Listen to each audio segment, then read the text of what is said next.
Howdy, I'm here to talk about Vim, and it's a tool I've been using for a while, and I was inspired to make this video because my brother was expressing interest in learning Vim, so I wanted to provide him some good starting resources to get into it.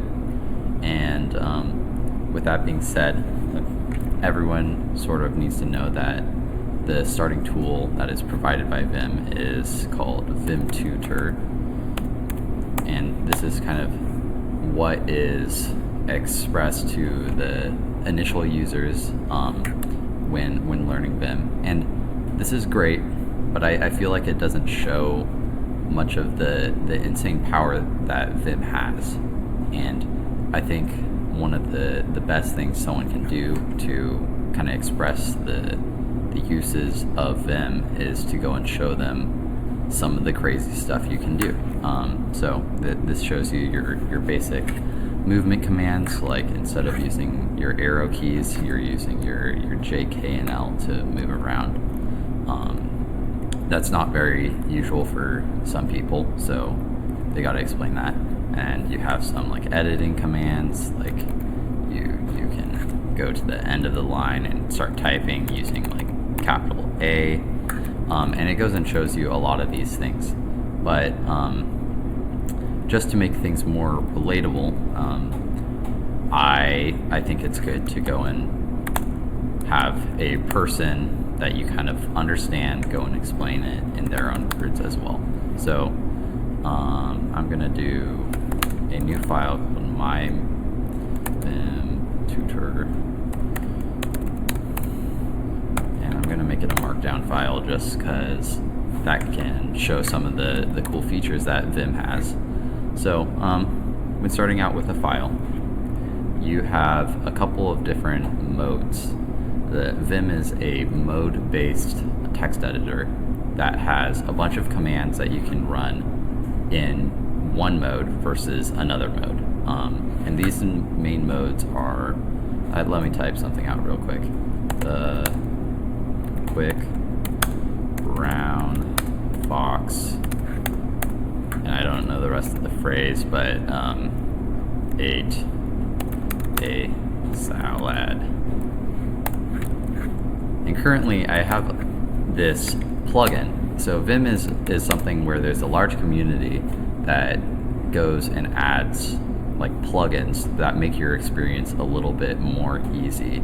However, when I started, I kind of set myself up to not use any plugins so that I could learn exactly how Vim worked. And I think that's a very good way of doing things, because it teaches you a lot about the fundamental tools that are built into Vim, and sometimes adding a plugin just makes a redundant code base that doesn't need to be there. So currently, as you see, I have, when I type something, it goes and looks through a dictionary and goes and sees the most likely word. And this is kind of slow, especially with a big file, but not really important. That's a plugin. I probably should have run Vim without the plugins installed. But currently, I'm in the normal mode, and this is your main mode when working in Vim. This is where you can go and say delete words, delete paragraphs. This is where you can launch any of the other modes. For example, there's an insert mode. I can go and type now. I can exit the insert mode by hitting escape.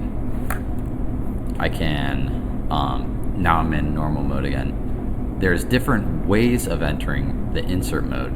For example, I can, from here, from my cursor position, I can enter insert mode with capital A to enter the end of the line and start typing there. That's extremely useful for me because a lot of the times you're just going through a file and then you just want to add something to the end of the line. And capital A is a really good tool for getting here. The other option is capital I.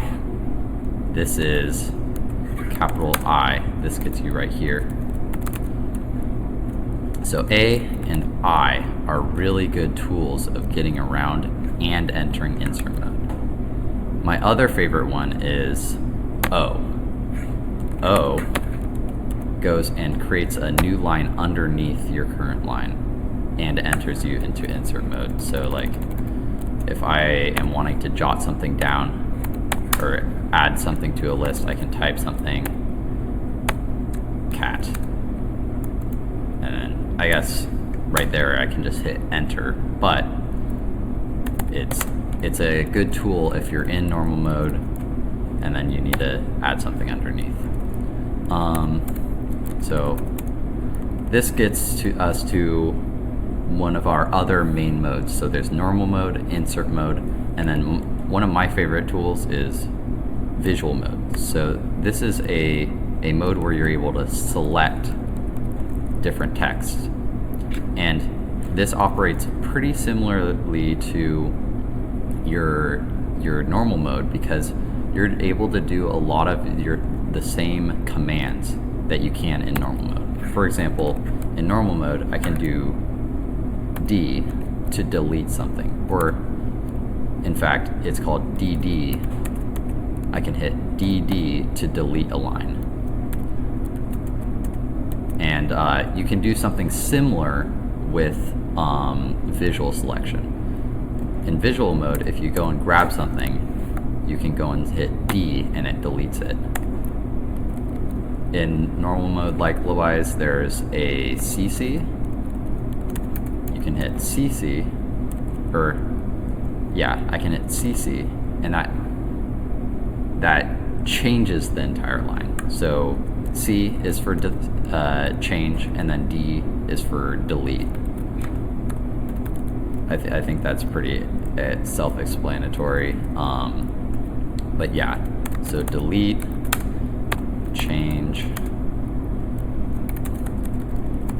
and the thing is this second C indicates change line.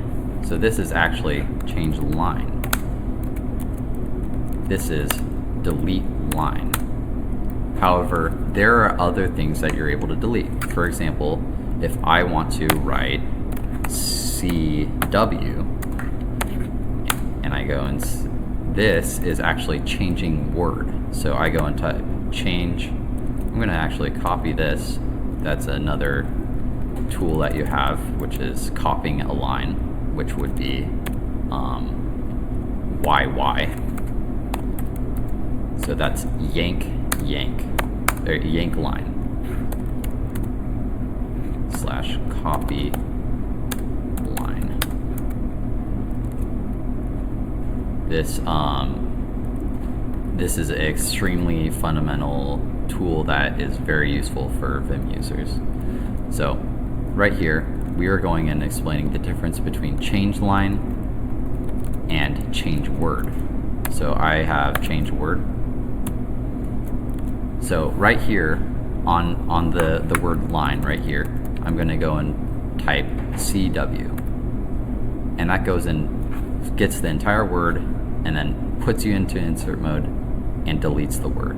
This is useful because when I want to go and change this, I go and say change word, word. And that's very useful just almost all the time. This extends even to text inside parentheses. This is one of the coolest tools, especially for programming. So I go and have function and like params. And then I'll just have like text and then data, whatever.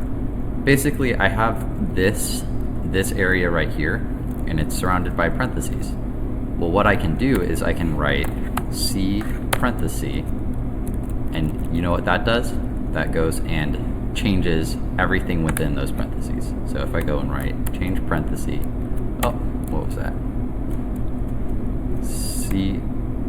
Oh, so what I actually miswrote right here was this is I should have wrote change inside parentheses. The issue is that sometimes parentheses means a different thing. For example, right here, parentheses, if I type parentheses just to move, if I type parentheses as a movement command, it sends me to the next paragraph. So there is some confusion there. So you can describe the change as in reference to a movement. So if I go and say change J, this is a change with a movement. So I can do CJ down, and that went and changed and moved down. So it grabbed the line and the line under it. That's a little confusing, but besides that, you can go and change this to change iWord. That's change inside of Word.